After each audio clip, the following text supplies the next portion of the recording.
बिस्मिल्लाहिर्रहमानिर्रहीम। तो देखें कि इसमें इस जो लेक्चर है हमारा pre operative evaluation and management में, ठीक है, इसमें हमने डिफरेंट टॉपिक्स पढ़े। हमने पूरे का पूरा जो pre operative evaluation and management है उसको हमने कवर किया।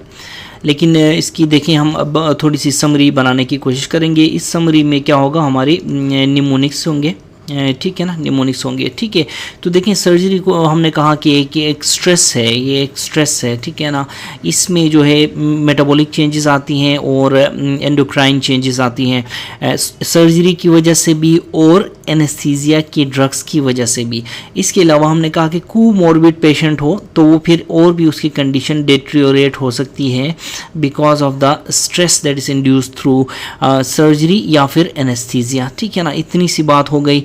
ठीक है, फिर हमने कहा कि जो पोइम है, पोइम जिसको मैं बोलता हूँ pre operative evaluation and management, ठीक है ना। Pre operative evaluation and management के गोल्स देखें, गोल्स, इसके गोल्स हमने कहा कि इसके गोल्स में ये है कि हम सर्जिकल और एनेस्थीसिया की वजह से जो मॉर्बिडिटी हो सकती है उसको कम कर सकें और पेशेंट को रिटर्न कर सकें a safe to the desirable functioning status. ठीक है, इसके लिए दौड़ धूप करने के लिए हमने कहा कि निमोनिक बनाया, दौड़ धूप। ठीक है, जैसे उर्दू में नहीं यूज़ करते दौड़ धूप, ठीक है, तो वो दौड़ धूप है। ठीक है ना, दौड़ धूप में देखें हमने करना क्या है, pre operative assessment and evaluation के गोल्स क्या हैं।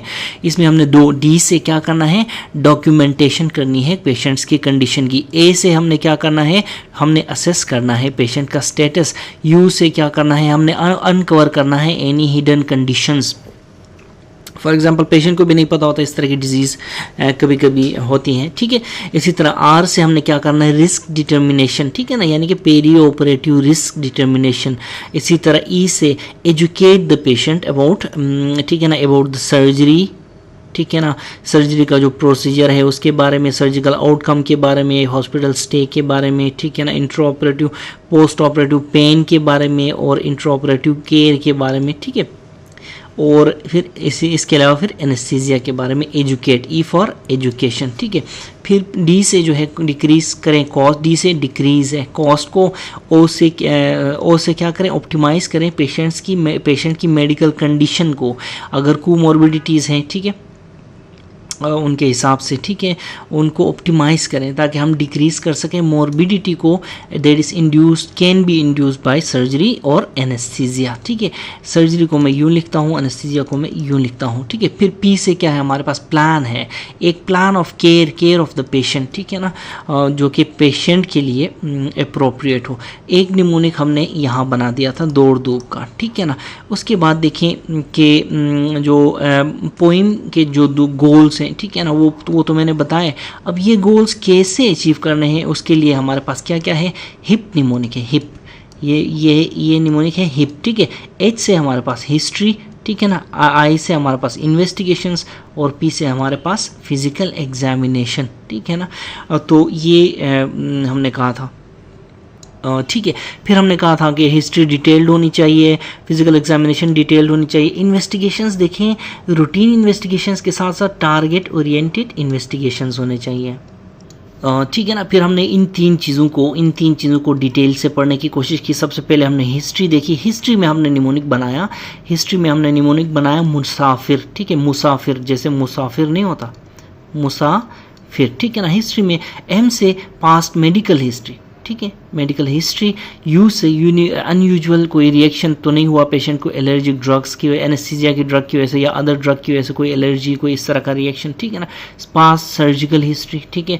इसी तरह एलर्जीज अगेन, फैमिली हिस्ट्री।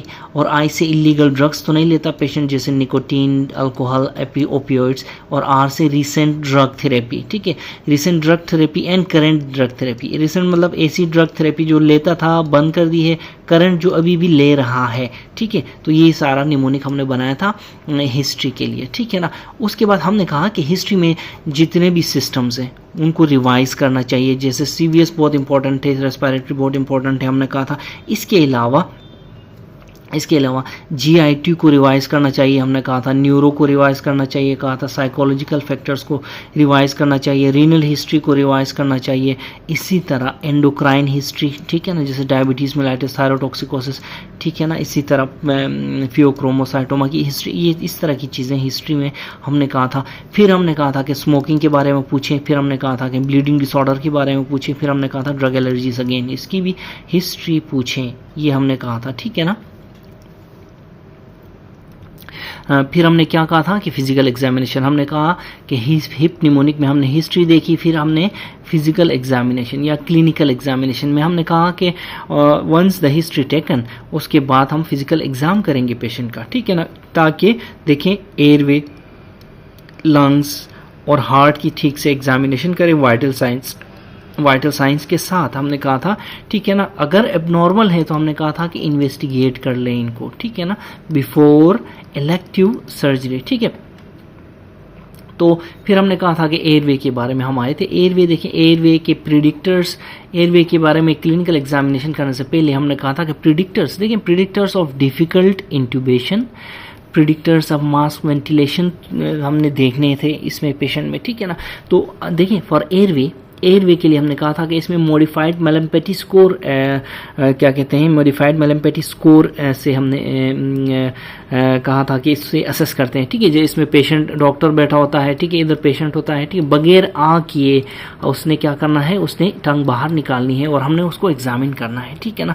तो इसमें हमने एक निमोनिक बनाया था, मॉडिफाइड मेलम्पेटी स्कोर का निमोनिक क्या था, इसमें देखिए 4 ग्रेड से मॉडिफाइड मेलम्पेटी स्कोर MMS, ठीक है ना, MMS 4, ठीक है, याद रखें इसके ग्रेड 1, ग्रेड 2, ग्रेड 3 और ग्रेड 4, ठीक है ना। ग्रेड 1 का हमने निमोनिक बनाया था F पुश, F से फॉसीज नजर आए, अगर पेशेंट आ करे, पेशेंट आ ना करे, सिर्फ मुंह खोले, फॉसीज भी नजर आए, पिलर्स नजर आए, यूवुला नजर आए और सॉफ्ट पैलेट नजर आए, तो हमने कहा था कि वो ग्रेड 1 होगा, ठीक है ना। फिर ग्रेड 2 में हमने कहा था कि सॉफ्ट पैलेट हार्ड और सम ऑफ द यूवुला, ठीक है ना। अच्छा, इसी तरह जो है 2, देखें 2 को इस तरह भी निमोनिक बना सकते हैं, 2 सू, ठीक है, soft palate and some of the uvula, ठीक है। अच्छा, इसके बाद देखें ग्रेड 3 में सॉफ्ट पैलेट विजिबल होगा, ग्रेड 4 में सिर्फ हार्ड पैलेट होगा, ठीक है। तो ये निमोनिक बनाया था हमने मॉडिफाइड मेलम्पेटी स्कोर के लिए, ठीक है ना। फिर हमने कहा था कि higher the grade higher the risk in securing airway, ठीक है ना, इस तरह, ठीक है। फिर हमने कहा था दूसरे पैरामीटर्स ऑफ डिफिकल्ट इंट्यूबेशन के लिए भी हमने एक निमोनिक बनाया था। वो निमोनिक हमारे पास क्या है, देखिए निमोनिक को मैं MN लिखता हूँ, मुटोपिन, ठीक है, यानी कि मुंह में टोपी, इस तरह मुंह में MU मुंह टोपी, इस तरह आपने याद रखना है। नेक फिर आपने स्पेशली इसमें याद रखनी है, ठीक है। मुंह में टोपी, ये देखें ये टोपी है ना, इस तरफ ये देखें, ये इस तरह टोपी है, इसका मतलब है अंदर कोई चीज़ नहीं जा सकती, इसका मतलब है डिफिकल्ट इंट्यूबेशन ऑफ पैरामीटर्स के है ये, ठीक है। M से क्या है, M से हमने कहा था, फिर M से क्या कहा था, M से कहा था कि मैंडिबुलर स्पेस जो है वो कम हो, ठीक है। इसी तरह दूसरे एम से motion of head and neck limited हो या लेस देन नॉर्मल रेंज हो, ये कहा था हमने। फिर यू से भी 2 है हमारे पास, uvula not visible, upper incisors long हो, ठीक है। इसी तरह टी से फिर हमारे पास क्या है, टी से हमारे पास जो है थायरोमेंटल डिस्टेंस, ठीक है, this is thyro mental distance, ठीक है ना। अगर स्मॉलर देन 3 फिंगर ब्रेथ्स हो, ठीक है, देखें 1 उंगली 2 उंगली 3 उंगली, ठीक है, स्मॉलर देन 3 फिंगर ब्रेथ्स, इनको इस डिस्टेंस को 3 फिंगर ब्रेथ्स कहते हैं, तो फिर डिफिकल्ट इंट्यूबेशन होगी। ओवर बाइट, ठीक है ना, प्रोमिनेंट ओवर बाइट हो, ठीक है, तो जो है इससे भी क्या होगा, डिफिकल्ट इंट्यूबेशन होगी, ठीक है, यानी कि प्रोमिनेंट ओवर बाइट हो, ठीक है, ओवर बाइट मतलब प्रोमिनेंट ओवर बाइट हो। यहाँ पे देखें, यहाँ पे क्या कहते हैं, मैंडिबुलर स्पेस जो है, मैंडिबुलर स्पेस नॉन कंप्लायंट हो, ठीक है ना। अच्छा, इसी तरह फिर पी से हमारे पास प्रोट्रूजन जो है मैंडिबुलर इंसाइसर्स की और मैक्सिलरी इंसाइस, देखें ये मैंडिबुलर ऊपर जो है मैंडिबुलर इंसाइसर्स, नीचे जो है क्या है, नीचे मैंडिबुलर इंसाइजर, ऊपर मैक्सिलरी इंसाइजर्स है ना, इस तरह दांत हैं, ठीक है, नीचे भी दांत हैं, ठीक है। तो ये कहता है कि अगर जो मैंडिबुलर जो इंसाइजर्स हैं, ठीक है ना, वो जो है can not protrude anterior to the maxillary incisors, ठीक है, यानी कि देखें ऊपर से देखें, अगर ये मैंडिबुलर इंसाइजर्स हैं, ये नीचे वाले इंसाइजर आगे नहीं आ रहे हैं तो भी डिफिकल्ट इंट्यूबेशन होगी, ठीक है, याद रखें। इसी तरह फिर आई से हमने कहा था कि इंटर इंसाइजर डिस्टेंस अगर लेस देन 3 सेंटीमीटर हो, यहाँ पे 2 जगहों में 3 का हिस्सा आता है, एक आई में इंसाइजर्स में, इंटर इंसाइजर्स डिस्टेंस में, और 3 फिंगर ब्रेड्स में, ठीक है ना, थायरोमेंटल डिस्टेंस, ठीक है। इसी तरह फिर एन से नेक शॉर्ट हो और थिक हो, हमने कहा था। तो फिर ये एक निमोनिक था अदर पैरामीटर्स के लिए, ठीक है ना। फिर हमने इन्वेस्टिगेशंस देखे।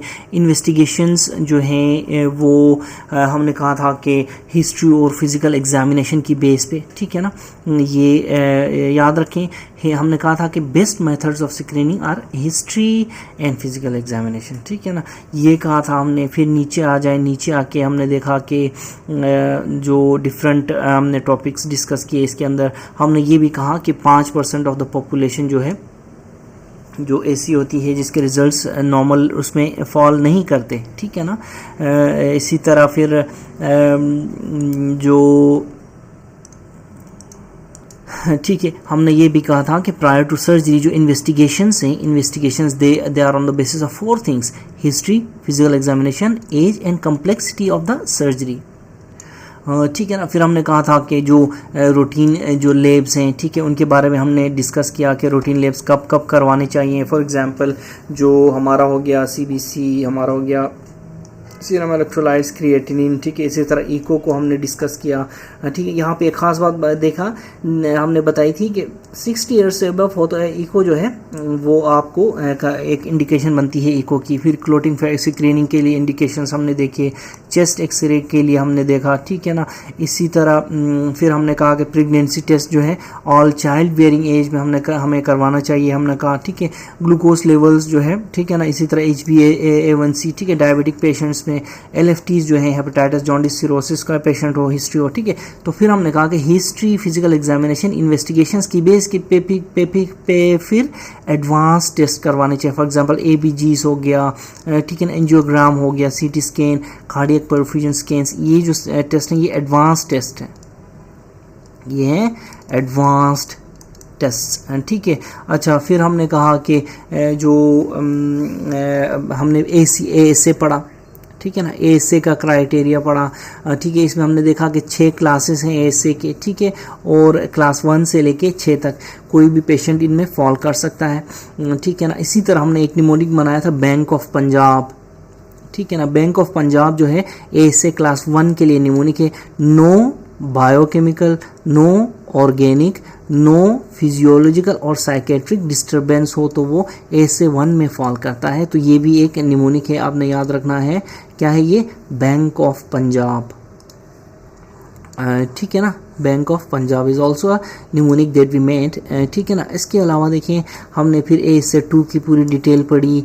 अच्छा, ASA 2 और ASA 4 में, ASA 2 और ASA 4 में हमने फिर अगेन ASA 2 और ASA 3 में हमने निमोनिक बनाया था Chaudhary made, Chaudhary and made नहीं होती, ठीक है। तो इसी तरह देखें ASA 2 देखें, याद रखें ASA 2 में mild to moderate systemic disturbances होती हैं जो कि मे और may not be related to the surgical issue.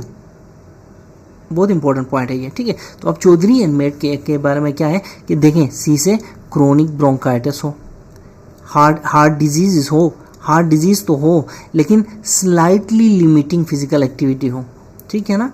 इसी तरह फिर एंड मेड से मॉर्बिड ओबेसिटी हो, ठीक है। A से एनीमिया, D से डायबिटीज मेलाइटस और E से एसेंशियल हाइपरटेंशन हो, ठीक है। तो ये 2 के लिए था, ठीक है ना। ये ASA क्लास ASA 2 के लिए था, ठीक है ना। फिर हम आगे बढ़े, हमने कहा कि ASA 3 देखते हैं। ASA 3 में हमने क्या बनाया, ASA 3 में इसी निमोनिक को फिर हमने मॉडिफाई किया, चौधरी एंड मेड को, ठीक है ना। देखें, जब भी कोई भी चौधरी बोलता है अपने साथ, जैसे फॉर एग्जांपल रिजवान चौधरी, ठीक है ना। तो चौधरी जो है वो पूरा लिखने के बजाय CH लिखता है ना, ठीक है, वही मैंने यहाँ पे यूज़ किया है, ठीक है ना। अब देखिए सी में, देखें सी से यहाँ पे क्रोनिक पल्मोनरी डिजीज़ है, ऊपर क्या था, क्रोनिक ब्रोंकाइटिस था, ठीक है, ये देखें क्रोनिक ब्रोंकाइटिस था। यहाँ पे फिर क्रोनिक पल्मोनरी डिजीज, दोनों लंग्स से ही रिलेटेड हैं, दोनों सीज लंग्स से ही रिलेटेड हैं, चाहे A से 2 हो या A से 3 हो, ठीक है ना, A से 2 हो या A से 3 हो, ठीक है ना। फिर हमने कहा कि जो है क्रोनिक जो pulmonary disease that limits activity, याद रखें दैट लिमिट्स एक्टिविटी, ठीक है ना। अच्छा, इसी तरह H से heart disease that limits activity completely not slightly, जबकि 2 में हमने क्या कहा था, 2 में हमने कहा था कि इट स्लाइटली लिमिट्स द जो है क्या कहते हैं फिजिकल एक्टिविटी, ठीक है, हमने ये कहा था ना, ठीक है। इसी तरह फिर जो आगे बढ़े, थोड़ा सा इसको मैं छोटा करता हूँ ताकि क्या हो,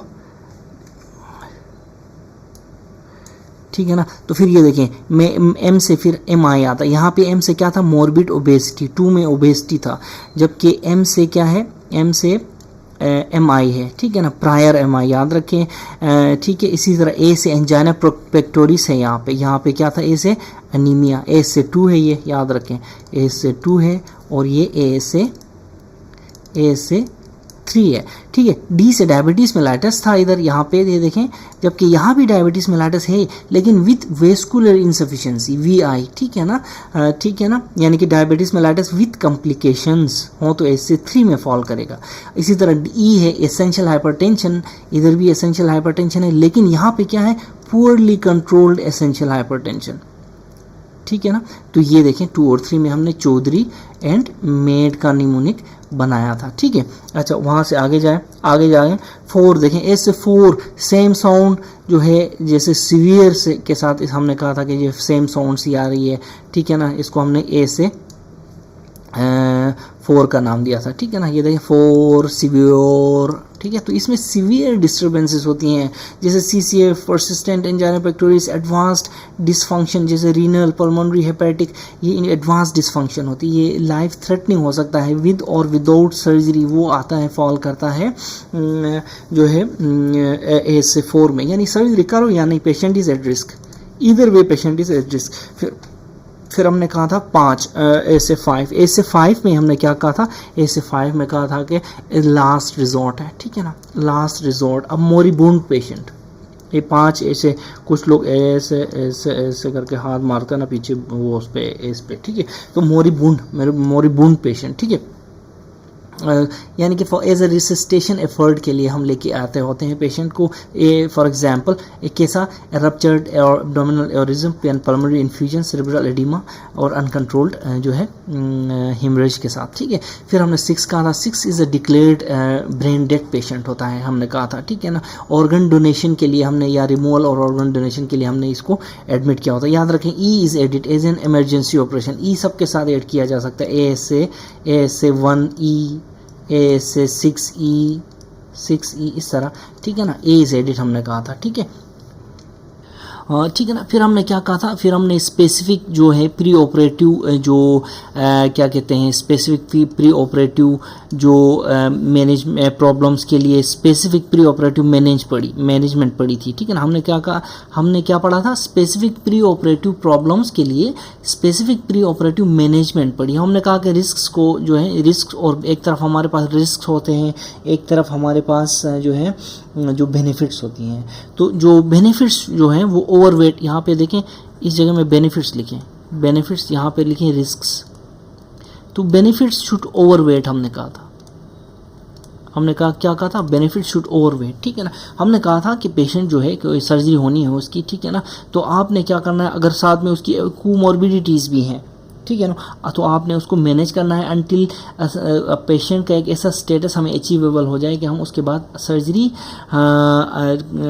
बगैर कॉम्प्लिकेशंस के साथ कर सकें, एक ऐसा स्टेटस, ठीक है। देखें फिर हमने क्या कहा था, फिर हमने कहा था कि जो इलेक्टिव सर्जरी हो या फिर जो इमरजेंसी सर्जरी हो, ठीक है ना, उसमें हमने मेडिकल इश्यूज़ जो है जो है वो डील एनालिसिस करने होते हैं, ठीक है। इलेक्टिव सर्जरी में देखें, इमरजेंसी सर्जरी में तो हम इतनी कंप्लीटली हम जो है असेस नहीं कर सकते, लेकिन रूल्स दोनों के लिए सेम है, ठीक है। इलेक्टिव सर्जरी, इमरजेंसी सर्जरी आपको पता है बहुत ही कम टाइम में हमने ऑपरेट करना होता है, ठीक है ना। अब हमने फिर आगे पढ़े थे specific treatment for specific medical issues. For example हमने सिस्टम वाइज लिया था, हमने CVS लिया था, ठीक है ना। CVS देखिए, CVS में हमने कहा था कि जो अमेरिकन कॉलेज ऑफ कोरोनरी जो एसोसिएशन है या फिर अमेरिकन हार्ट एसोसिएशन है, इसने एक गाइडलाइंस बनाए हैं।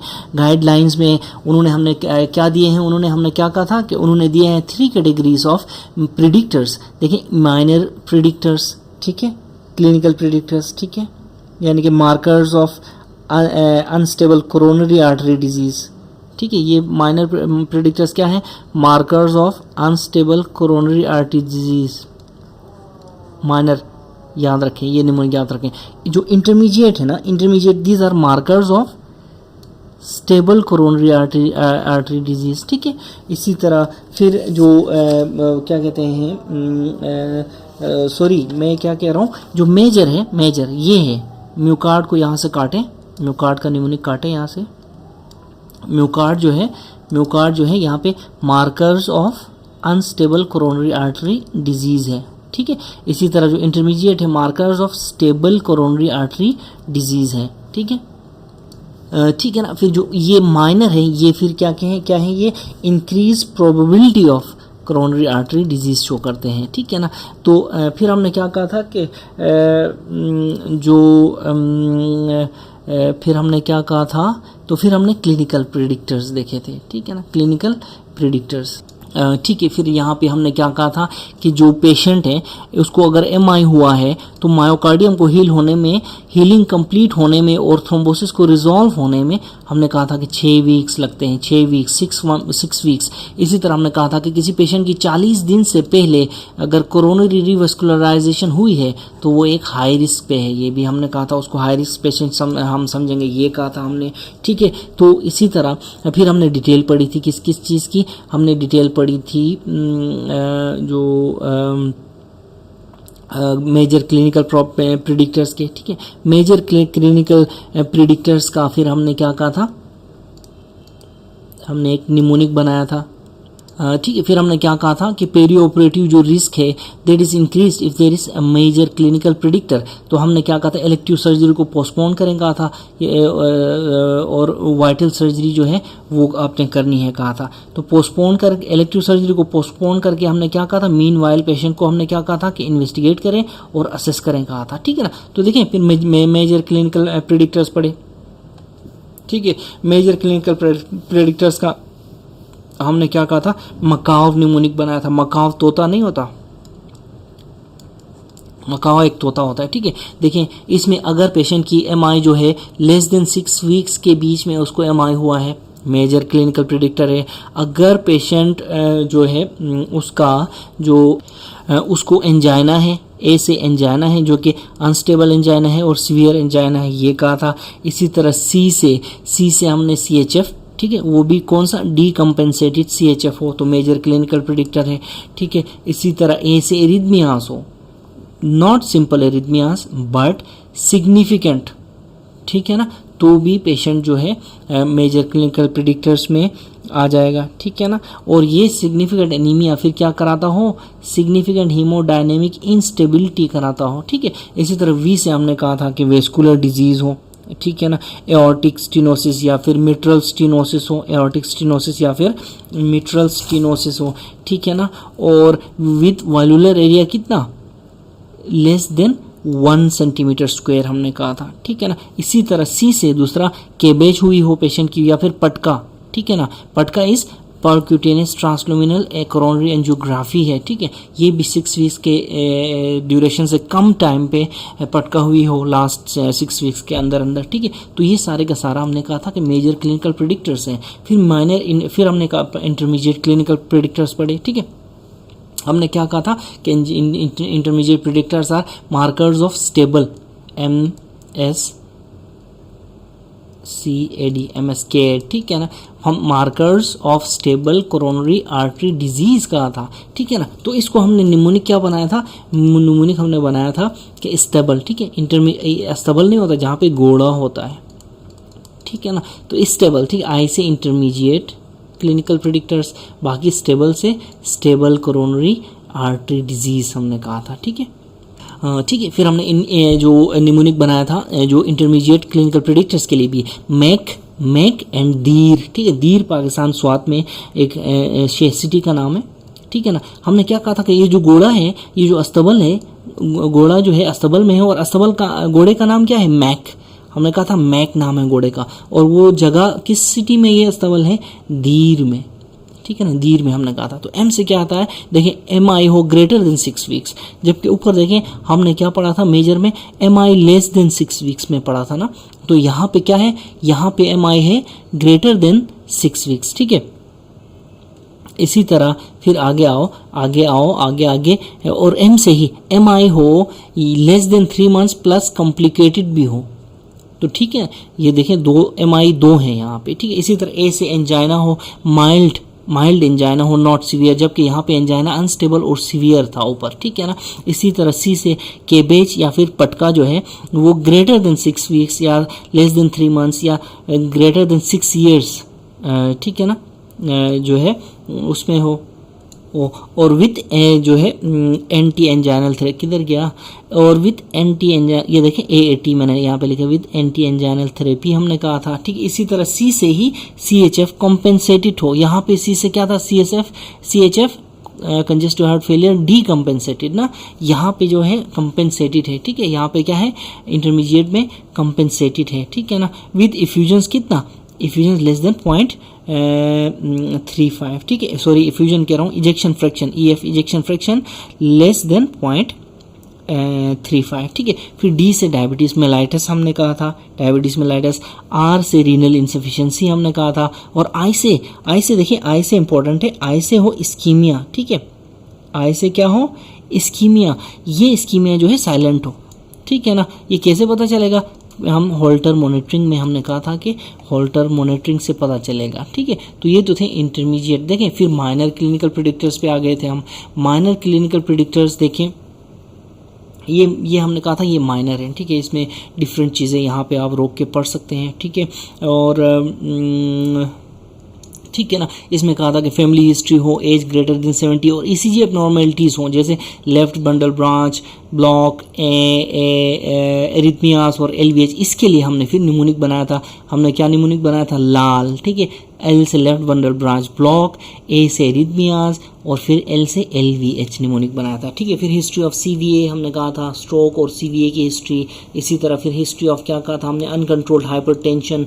इसी तरह हाइपर कोलेस्ट्रोलीमिया की हिस्ट्री, स्मोकिंग। अच्छा, MI ग्रेटर देन 3 मंथ्स यहाँ पे, ठीक है। MI याद रखें, greater than 3 months, but everything is normal at the time of examination, ठीक है।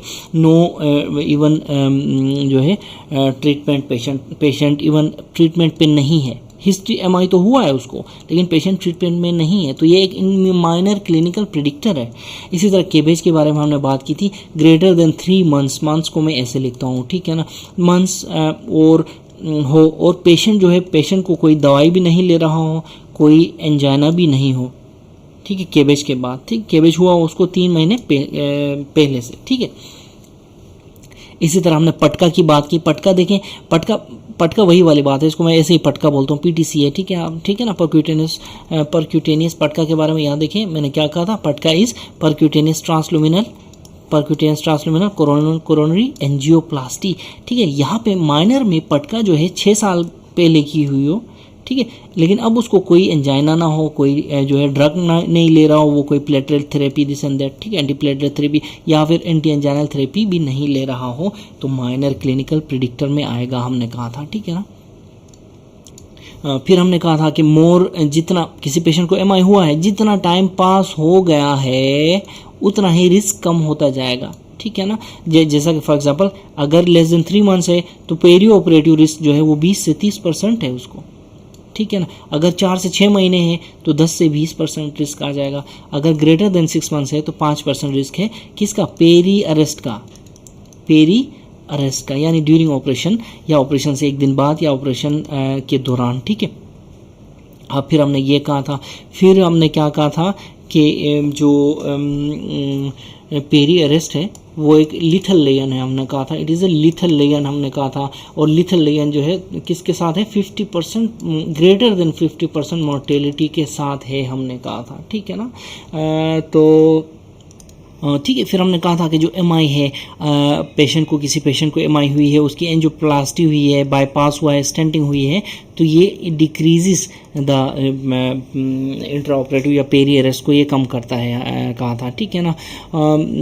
तो अगर फिर हमने कहा था कि जो स्टेंटिंग किसी पेशेंट की हुई है तो उसकी डिले करें electric surgery until the antiplatelet therapy is stopped. Usually ये 6 महीने का टाइम आपको ये मिलता है इसमें, ठीक है।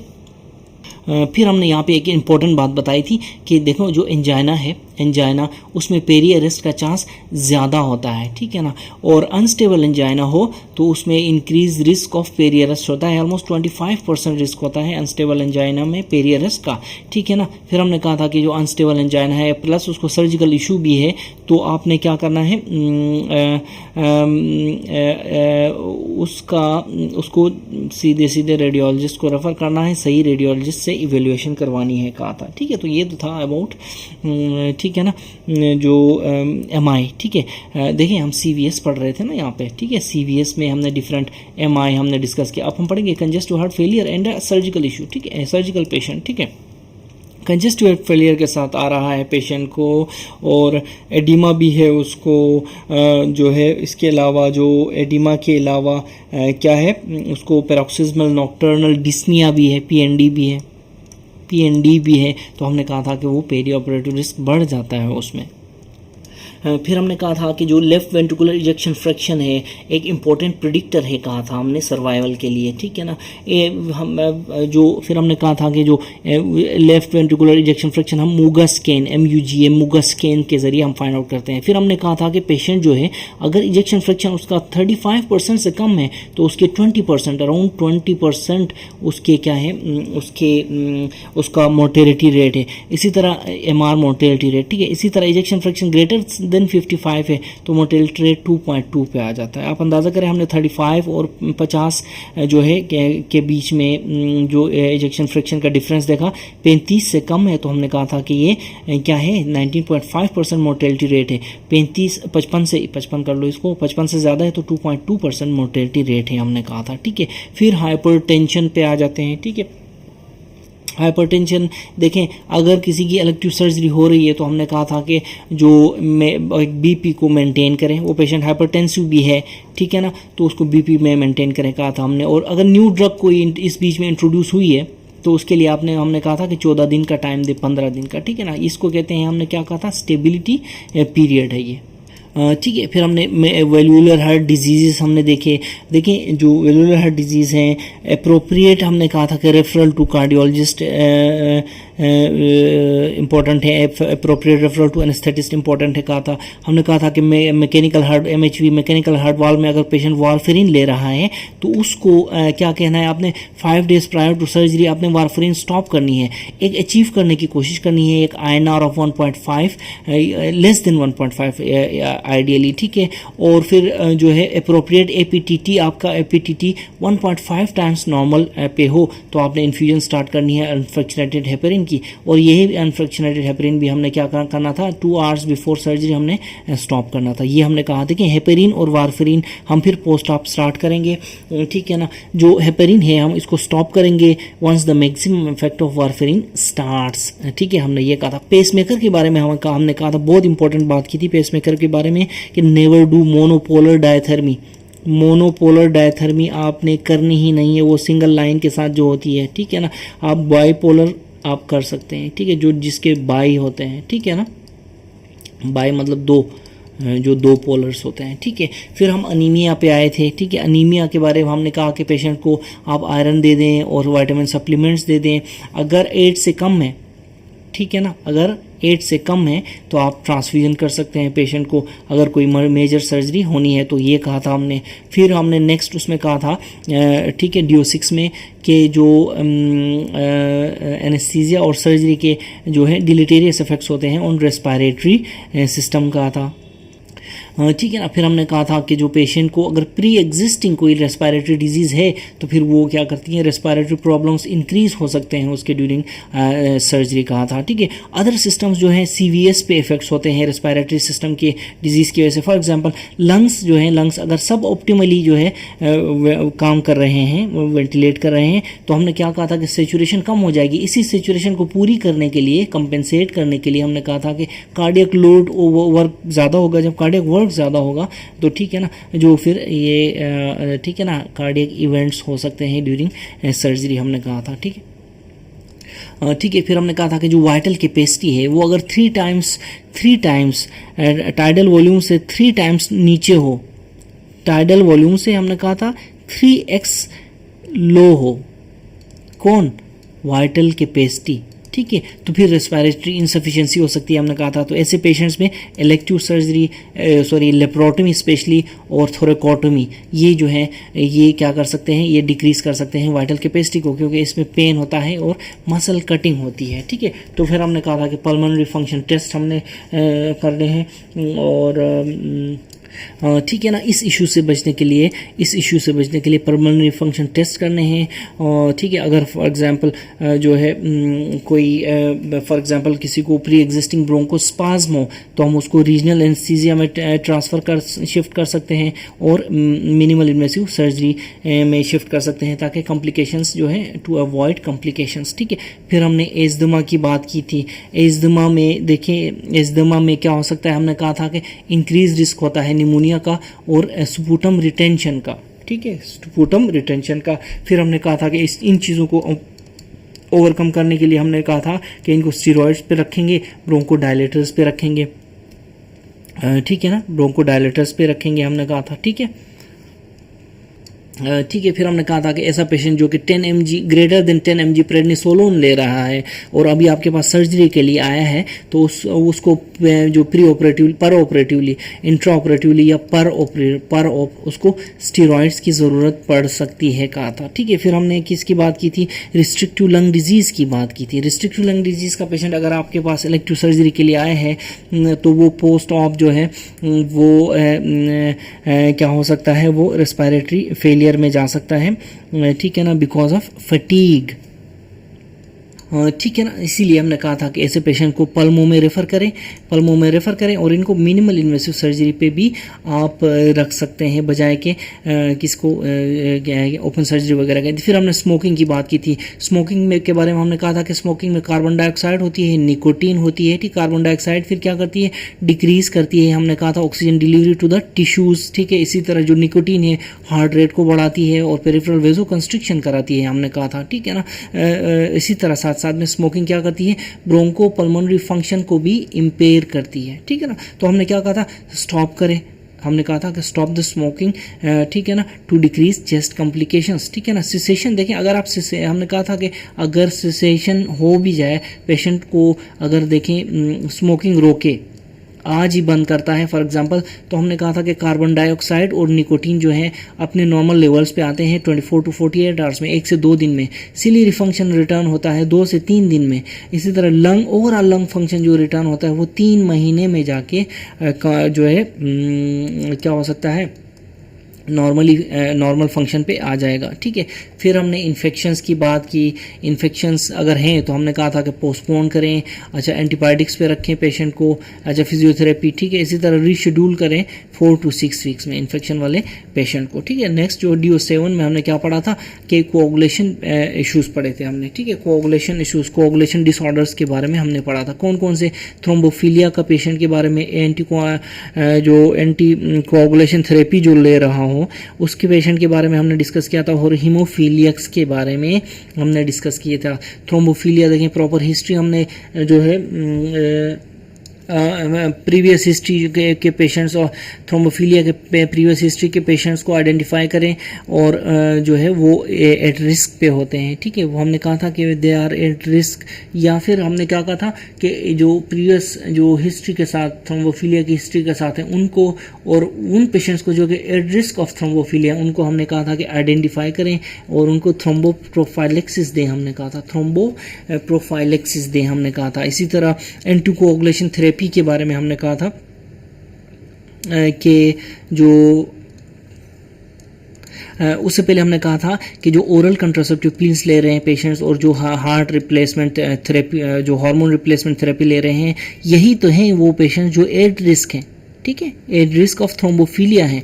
इनको हमने कहा था कि 6 वीक्स पहले आपने ये जो ओरल कंट्रासेप्टिव पिल्स हैं और हार्मोन रिप्लेसमेंट थेरेपी ये आपने रोकनी है, कहा था, क्योंकि ये रिस्क वाले हैं ना, रिस्क वाले हैं किसके लिए, थ्रोम्बो इम्बोलिक इवेंट के लिए। तो ठीक है, तो हिस्ट्री के साथ जो है प्रीवियस और जो रिस्क हैं इनको हमने आइडेंटिफाई करना है और थ्रोम्बो प्रोफाइलेक्सिस देनी है, ठीक है। अच्छा, याद रखें ओरल कंट्रासेप्टिव पिल्स और हार्ट रिप्लेसमेंट थेरेपी 6 वीक्स पहले आपने स्टॉप करनी है इलेक्टिव सर्जरी से।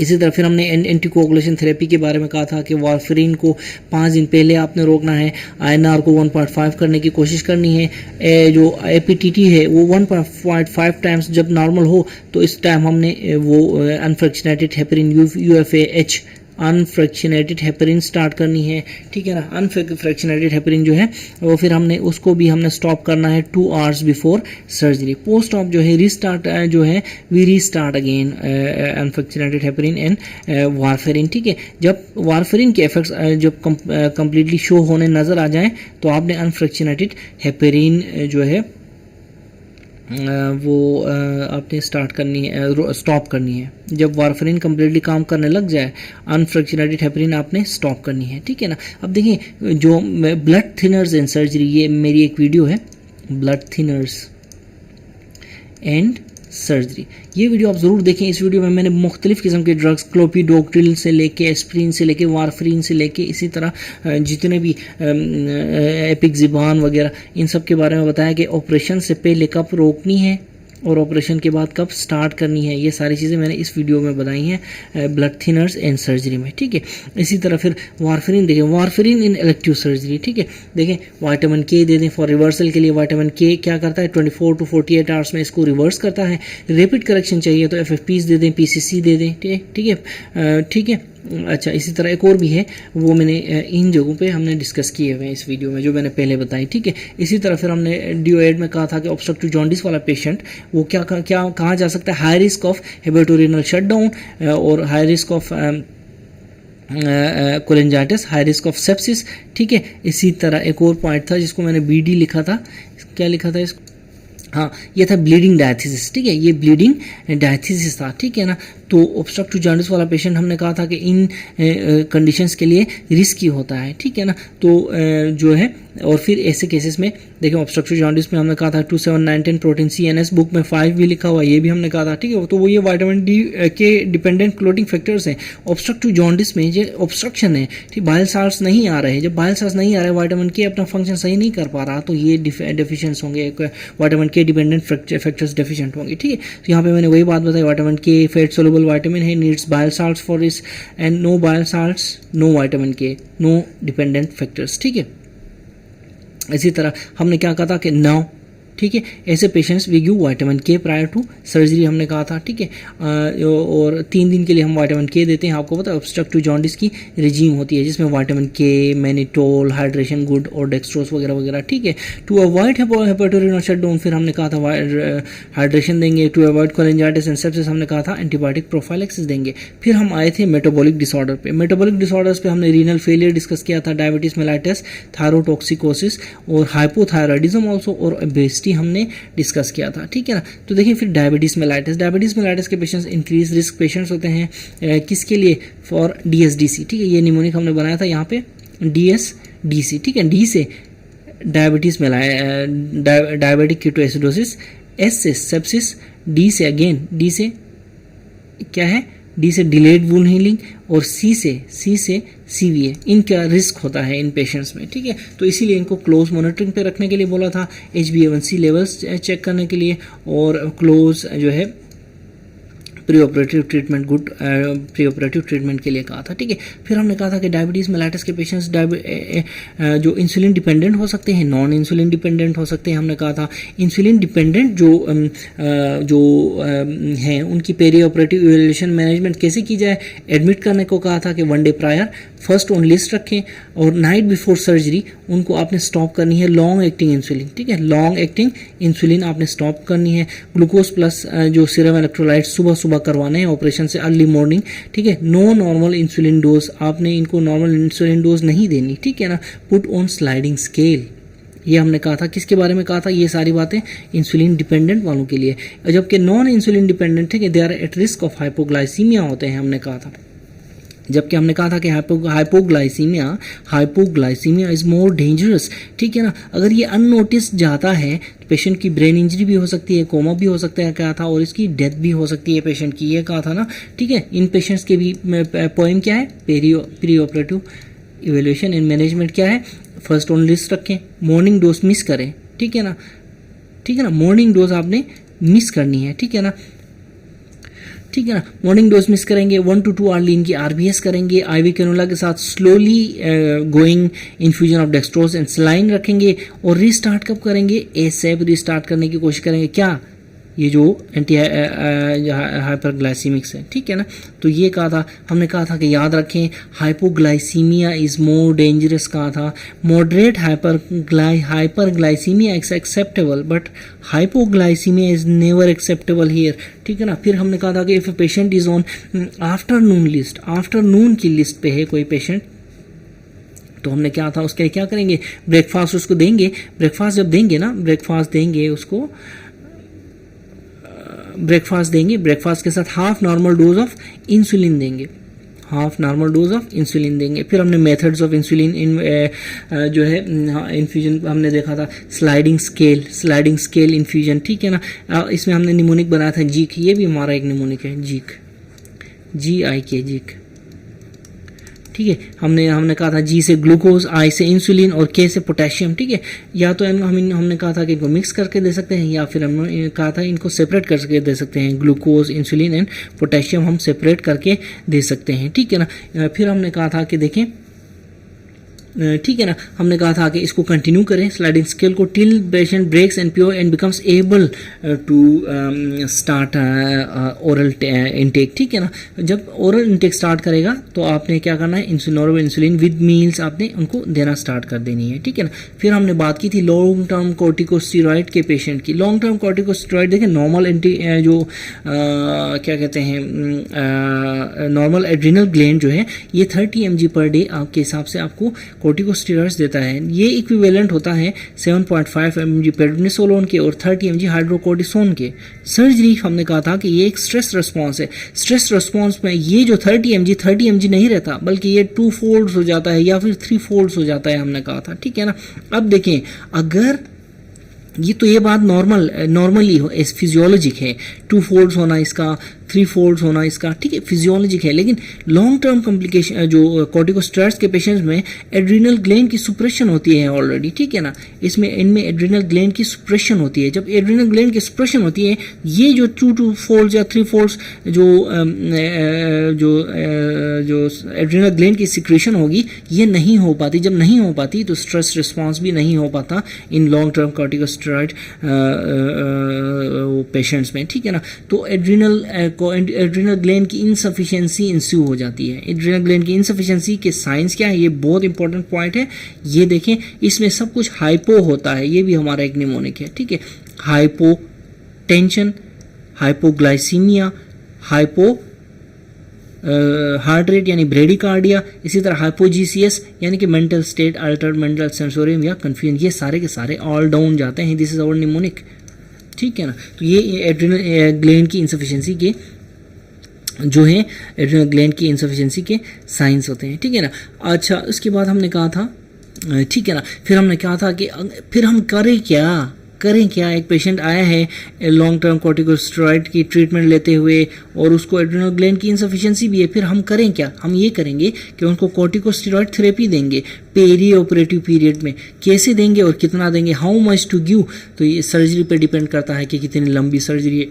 इसी तरह लेंथ ऑफ द एनपीओ और एबिलिटी टू टेक फूड इस पे निर्भर करती है, ठीक है ना। फिर हमने कहा था कि लॉन्ग टर्म कॉर्टिकोस्टेरॉइड्स के जो गाइडलाइंस हैं ये कैसे हैं कि स्टेरॉयड थेरेपी कैसे देंगे। स्टेरॉयड एडमिनिस्ट्रेशन के गाइडलाइंस हमने पढ़े, स्टेरॉयड एडमिनिस्ट्रेशन के गाइडलाइंस हमने पढ़े यहाँ पे, ठीक है। गाइडलाइंस में क्या था? गाइडलाइंस में था कि माइनर सर्जरी हो तो क्या गाइडलाइंस है, मॉडरेट सर्जरी हो तो क्या गाइडलाइंस है, मेजर सर्जरी हो तो क्या गाइडलाइंस है, ठीक है ना। फिर हमने कहा था कि अगर माइनर सर्जरी हो तो 1.5 to 2x यूजुअल डोज देंगे। फॉर एग्जांपल यूजुअल डोज वो क्या ले रहा है पेशेंट, ठीक है, उसके हिसाब से फॉर एग्जांपल 30 ले रहा है तो उसकी 1.5 टू डबल करके, ठीक है ना, या तो 1.5 टाइम्स करेंगे या डबल कर लेंगे, फिर हम देंगे। कब देंगे? Morning of the surgery. Next day हम क्या करेंगे? नॉर्मल डोज देंगे। माइनर सर्जरी है ना, नेक्स्ट डे हम नॉर्मल डोज देंगे। देखिए जो सर्जरी है हमने कहा था और एनेस्थीसिया है हमने कहा था कि ये जो है जो सर्जन और एनेस्थेटिस्ट है, they should know about the glucocorticoid dependent patient, ठीक है, दे शुड नो। क्यों नो? क्योंकि उनको अपने आप को प्रिपेयर करने का मौका मिलेगा। If the patient needs they should give steroids to the patient, ठीक है। For example if surgery becomes prolonged, उस हिसाब से, या फिर एक्सटेंसिव सर्जरी हो उस हिसाब से स्टेरॉइड्स देने के काबिल होने चाहिए सर्जन और एनेस्थेटिस्ट, ठीक है। तो ये हमने बात की थी। यहाँ पे आगे जाके बात करें मॉडरेट जो सर्जरी है फॉर एग्जांपल, ठीक है ना। तो मॉडरेट सर्जरी में गाइडलाइंस क्या है स्टेरॉयड एडमिनिस्ट्रेशन के? तो हमने इधर भी हमने कहा था 2x of the normal usual dose जो पेशेंट घर में ले रहा था उसके 2x हम देंगे। कब देंगे? On the morning of the surgery देंगे हमने कहा था। फिर देखें 25 mg हमने कहा था कि कब देंगे, ठीक है ना। यहाँ पे और है, ठीक है ना, और ठीक है, या तो उसको हम सिंपली डबल करके दें, ठीक है ना, डबल करके दें, या एंड और का ऑप्शन क्या है? 25 mg उसको before surgery, 75 mg during surgery, 50 mg QID करके post of surgery 50 mg QID पे रखेंगे उसको, ठीक है ना। इन 48 आवर्स फिर हम इसकी रैपिड टेपरिंग करेंगे, ठीक है। In 48 hours rapid tapering of the dose to normal oral dose, जितनी पेशेंट घर में ले रहा था उसकी टेपरिंग करके नॉर्मल लेके आएंगे, ठीक है ना। Only if post of course is uncomplicated, if post of course is uncomplicated, if post of course goes simple, if complicated हो जाता है तो हम क्या करेंगे, ये एक क्वेश्चन है, ठीक है। फिर आगे आ जाए मेजर सर्जरी के लिए हमने गाइडलाइंस फॉर कॉर्टिकोस्टेरॉइड एडमिशन देखे थे। मेजर सर्जरी में भी हमने क्या करना था, हमने क्या कहा था कि इसको डबल करेंगे, कहा था डबल द यूजुअल डोज, ठीक है। इफ पॉसिबल कब देंगे? मॉर्निंग ऑफ द सर्जरी में देंगे। 50 mg hydrocortisone IV before surgery, 100 mg hydrocortisone IV during surgery हम देंगे, ठीक है ना, और 100 mg हाइड्रोकोर्टिसोन आफ्टर सर्जरी देंगे। यहाँ पे भी और है, ठीक है ना, यहाँ पे भी और है, ये और ये में और है, या तो उसको डबल कर दें या फिर और कर दें, ठीक है। 100 mg हाइड्रोकोर्टिसोन QID कर लेंगे इसको, ठीक है, QID 100 mg हाइड्रोकोर्टिसोन क्या करेंगे, QID कर लेंगे, ठीक है। देखिए यहाँ पे जो है QID का लफ्ज़ है, यहाँ पे नहीं है, यहाँ पे नहीं है, मॉडरेट में QID नहीं है, याद रखें मॉडरेट में QID नहीं है, ठीक है ना। Don't you confuse in between these two, ठीक है ना। इसी तरह देखें 48 to 78 आवर्स में टेपर करेंगे, देखें 48 to 78 आवर्स में टेपर करेंगे। यहाँ पे सिर्फ 48 आवर्स में टेपर कर, 3 दिन नहीं, यहाँ पे 2 दिन में टेपर करेंगे, यहाँ पे 3 दिन में करेंगे, 2 दिन के बाद करेंगे, यानी टेपर करेंगे इफ़ पॉसिबल, जो इफ़ पोस्ट ऑफ कोर्स जो है अनकम्प्लिकेटेड ना हो, ठीक है ना, अनकम्प्लिकेटेड ना हो, ठीक है ना, मतलब if post of course is not complicated, ठीक है। फिर हमने थायरोटॉक्सिकोसिस के बारे में पढ़ा। थायरोटॉक्सिकोसिस के पेशेंट को हमने क्या करना है, यूथायराइड करना है। हमने कहा यूथायराइड करने के लिए देखें एनी सर्जरी, हमने क्या कहा था, एनी सर्जरी कैन कॉज या प्रीसिपिटेट, PR मतलब precipitate life threatening thyrotoxicosis. For example even specially हमने क्या कहा था, स्पेशली एनी सर्जरी वैसे तो, लेकिन स्पेशली थायराइड सर्जरी हमने कहा था, ठीक है। फॉर यूथायराइड वी गिव क्या, कार्बिमोजोल देते हैं। कार्बिमोजोल देखें 30 से 40 mg देते हैं।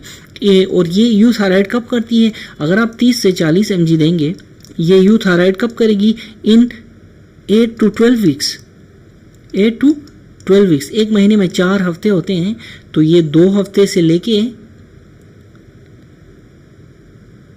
3 महीने में ये क्या करती है, तकरीबन जो है यूथायराइड करती है, ठीक है, यूथायराइड करती है। Once the patient is euthyroid decrease the dose, पहले आप 30 से 40 mg, फिर डिक्रीज द डोज, ठीक है, टू कितना 5 mg तक डिक्रीज करेंगे, ठीक है। नाउ इवनिंग बिफोर सर्जरी में आप लास्ट डोज ऑफ कार्बिमोजोल देंगे, इवनिंग बिफोर सर्जरी में लास्ट डोज ऑफ कार्बिमोजोल। अल्टरनेटिवली याद रखें बीटा ब्लॉकर्स दे सकते हैं। बीटा ब्लॉकर्स के बारे में हमने क्या कहा था कि ये peripheral conversion of T4 to T3 जो है वो उसको इनहिबिट करते हैं, peripheral conversion of T4 to T3, ठीक है ना। टारगेट टिश्यूज में जाते हैं, वहाँ पे पेरिफेरल कन्वर्जन को रोकते हैं, डायरेक्ट एक्ट नहीं करते ऑन द थायराइड, ठीक है।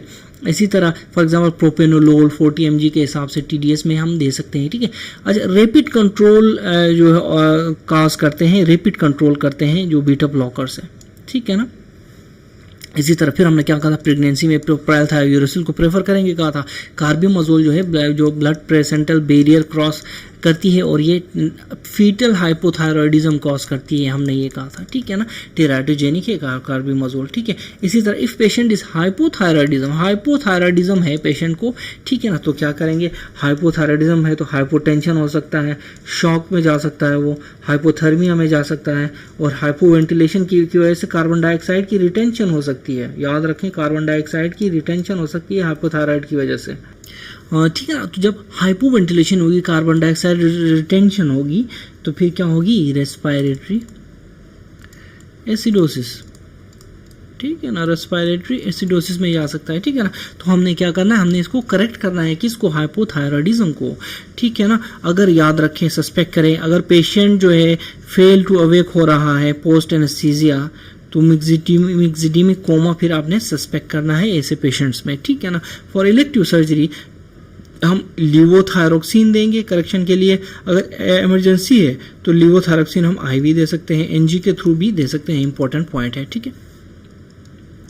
फिर हमने डिहाइड्रेशन को डिस्कस किया, इंटेस्टाइनल ऑब्स्ट्रक्शन, पेरिटोनाइटिस जैसे केसेस में पेशेंट जो है डिहाइड्रेट हो सकता है, इसीलिए गुड फ्लूइड्स दे दें, ठीक है, ताकि पेशेंट रीनल शटडाउन में ना चला जाए, शॉक में ना चला जाए, ठीक है। फिर हमने रीनल फेलियर डिस्कस किया, ठीक है, हमने क्या डिस्कस किया, रीनल फेलियर डिस्कस किया। रीनल फेलियर जो है देखें, रीनल फेलियर रीनल फेलियर में देखें, इफ पेशेंट इज CRF में गया है और नॉट ऑन हीमोडायलिसिस, हीमोडायलिसिस पे नहीं है, तो क्या होगा, हीमोडायलिसिस पे है तो क्या होगा, ठीक है। तो देखिए पहले हीमोडायलिसिस पे है तो क्या करेंगे, 1 डे बिफोर सर्जरी उसकी हम क्या करेंगे, हीमोडायलिसिस कराएंगे, ठीक है ना। पोस्ट ऑप भी हम देखेंगे कि हीमोडायलिसिस को आफ्टर फॉर 24 आवर्स जो है डिले कर सकते हैं इफ़ पॉसिबल। अगर आप उसके पेशेंट के यूरिया क्रिएटिनिन वगैरह अलो कर सकते हैं तो 24 आवर्स तक हम हीमोडायलिसिस को डिले कर सकते हैं, ठीक है। तो ये तो था हीमोडायलिसिस डिपेंडेंट पेशेंट हो तो।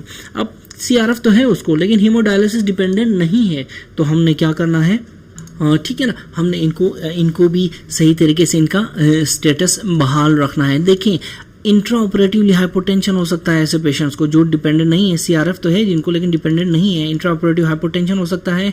पोस्ट ऑफ फ्लूइड थेरेपी अगर एडिक्वेट ना हो तो फिर इंट्रा ऑपरेटिव हाइपोटेंशन की वजह से और post of fluid therapy adequate नहीं होने की वजह से ये patients and stage renal disease में जा सकते हैं। याद रखें and stage renal failure can occur, ठीक है ना, तो इसको भी हमने देखना है, ठीक है। इसी तरह फिर हमने ओबेसिटी डिक्रीज, ओबेसिटी को हमने डिफाइन किया यहाँ पे, obesity is what, greater than 30% of above the ideal weight हो तो उसको ओबेसिटी कहेंगे, ठीक है ना। कॉम्प्लिकेट करती है ओबेसिटी, कार्डियोवैस्कुलर कॉम्प्लिकेशंस करा सकती है, पल्मोनरी कॉम्प्लिकेशंस करा सकती है, ठीक है ना। इसी तरह ओबेसिटी खुद एक सर्जरी की कॉज भी हो सकती है उस पेशेंट की, ठीक है ना। इलेक्टिव सर्जरी को हम डिले करेंगे, ऐसे केसेस में वेट लॉस का मशवरा देंगे, न्यूट्रिशनिस्ट के पास एडवाइस के लिए उसको भेज देंगे, ठीक है ना। इसी तरह फिर एनपीओ के बारे में हमने कहा था, एनपीओ जो है हमने क्या कहा था, एनपीओ जो है ये अगर एनपीओ ना हो प्रॉपर एनपीओ तो एस्पायरेट कर सकता है पेशेंट ड्यूरिंग एनेस्थीसिया और ड्यूरिंग जो है इंट्यूबेशन, ठीक है, या फिर इमीडिएट पोस्ट ऑफ पीरियड में भी एस्पायर कर सकता है, हमने कहा था, ठीक है। अब हमने कहा था कि एनपीओ के रूल्स एडल्ट के लिए थोड़े से डिफरेंट हैं, चिल्ड्रन के लिए थोड़े से डिफरेंट हैं, ठीक है। एडल्ट में देखें वाटर 2 घंटे पहले पी सकता है, उसके बाद नहीं। सॉलिड एंड मिल्क 6 घंटे से पहले पी सकता है, 6 घंटे ऑपरेशन सर्जरी से 6 घंटे पहले नहीं लेगा, ठीक है। सम पेशेंट जो होते हैं वो इंक्रीज रिगर्जिटेशन का रिस्क होता है उसमें और इंक्रीज एस्पायरेशन का रिस्क होता है, ऐसे पेशेंट्स का खास ख्याल रखना है, ठीक है ना। और ठीक है ना, तो ऐसे पेशेंट्स को जो है एनेस्थीसिया की टीम को चाहिए कि ऐसे पेशेंट्स को क्या करें, जो है प्रॉपरली इवेल्युएट करें जो हाई रिस्क है, और प्रॉपरली इवेल्युएट करें और फर्दर अगर इन्वेस्टिगेशंस की ज़रूरत है वो करवा लें, ठीक है। और इनको एक ऑप्टिमल स्टेटस में लाने की कोशिश करें, किसको, इंक्रीज रिगर्जिटेशन रिस्क और इंक्रीज एस्पायरेशन रिस्क वाले पेशेंट्स को, ठीक है ना। अब ये क्या होते हैं ये मैं आपको बाद में बताऊंगा, ठीक है। फिर हमने कहा था कि चिल्ड्रन में देखिए हमने कहा था कि चिल्ड्रन में 2-4-6 का रूल है, जैसे एडल्ट में 2-6 का रूल है, चिल्ड्रन में 2-4-6 का रूल है, 2-4-6 का रूल है, ठीक है ना। वाटर 2 घंटे, ब्रेस्ट मिल्क 4 घंटे और फार्मूला काउ या solids, formula milk cow milk या सॉलिड्स 6 घंटे, ठीक है ना। फिर हमने एंड में क्या डिस्कस किया था कि जो इमरजेंसी सर्जरी है ER सर्जरी, ठीक है ना, इसमें देखें कि रूल्स वही हैं जो इलेक्टिव सर्जरी के लिए हैं, लेकिन क्योंकि हमारे पास टाइम नहीं होता तो हम कुछ चीज़ें यहाँ पे जो है some risks can be reduced but some risk can persist in emergency surgery, ठीक है ना। एक बात हो गई। फिर हमने कंसेंट की बात की थी कि पेशेंट से कंसेंट लेना है, वही हर तरह का रिटर्न, वो भी, ठीक है, रिटर्न पेशेंट को डिस्क्राइब करना है प्रोसीजर आउटकम्स और इसी तरह जो क्या कहते हैं उसके, ठीक है ना, मतलब एवरीथिंग डिस्कस्ड लेकिन डॉक्यूमेंटेड, वर्बली डिस्कस भी होनी चाहिए और डॉक्यूमेंटेड भी होनी चाहिए। तो ये तो था about pre operative evaluation and management के बारे में, ये समरी थी, ठीक है ना, दिस वाज समरी।